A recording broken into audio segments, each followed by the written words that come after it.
సాగర్జీ అనుభవం, సాగర్జీ పరిచయం ఈరోజు తెలంగాణ రాష్ట్రానికి అవసరం ఉన్నది. ఈరోజు ఫడ్నవీస్ గారు మహారాష్ట్ర ముఖ్యమంత్రిగా ఉన్నారు.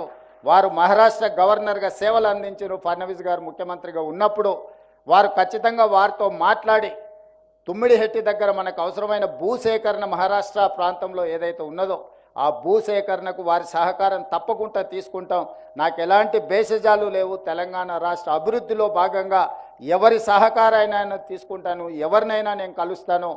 ఎన్నికలు వచ్చినప్పుడే నా పరంగా రాజకీయాలు, ఎన్నికల తర్వాత తెలంగాణ రాష్ట్ర అభివృద్ధి లక్ష్యంగా అందులో అనుభవం కలిగిన సాగర్జీ లాంటి వాళ్ళ అనుభవాన్ని మనం తీసుకుంటే ఈ తెలంగాణ రాష్ట్రానికి ఎంతో మేలు జరుగుతుంది.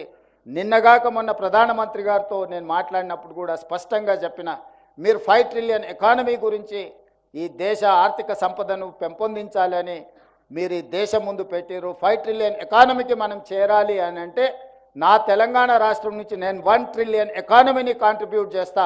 1 ట్రిలియన్ ఎకానమీని కాంట్రిబ్యూట్ చేయాలంటే ప్రధానమంత్రిగా మీరు మాకు కొన్ని అనుమతులు ఇవ్వాలి, కొంత సహకరించాలని సూటిగా ప్రధానమంత్రి గారిని నేను విజ్ఞప్తి చేసిన.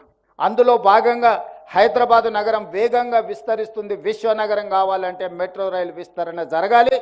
మెట్రో రైలు విస్తరణ జరిగినప్పుడే ఈ నగరం యొక్క అభివృద్ధికి తోడ్పాటు ఉంటుంది. అదేవిధంగా రీజనల్ రింగ్ రోడ్, ఈరోజు ఔటర్ రింగ్ రోడ్, అంతర్జాతీయ ఎయిర్పోర్ట్, ఐటీ కంపెనీలు, ఫార్మా కంపెనీలు ఈరోజు దేశంలోనే మన నగరానికి ఒక గుర్తింపు. మన తెలంగాణ రాష్ట్ర ఆదాయంలో 60% ఈరోజు హైదరాబాదు నగరం నుంచే వస్తుందంటే ఇలాంటి గోదావరి, కృష్ణా నదీ జలాల తాగునీటి ప్రాజెక్టులతో పాటు మెట్రో రైల్ ఇలాంటి ప్రాజెక్టులే ఈరోజు మనం అభివృద్ధి పదం వైపు నడపడానికి ఉపయోగపడ్డాయి.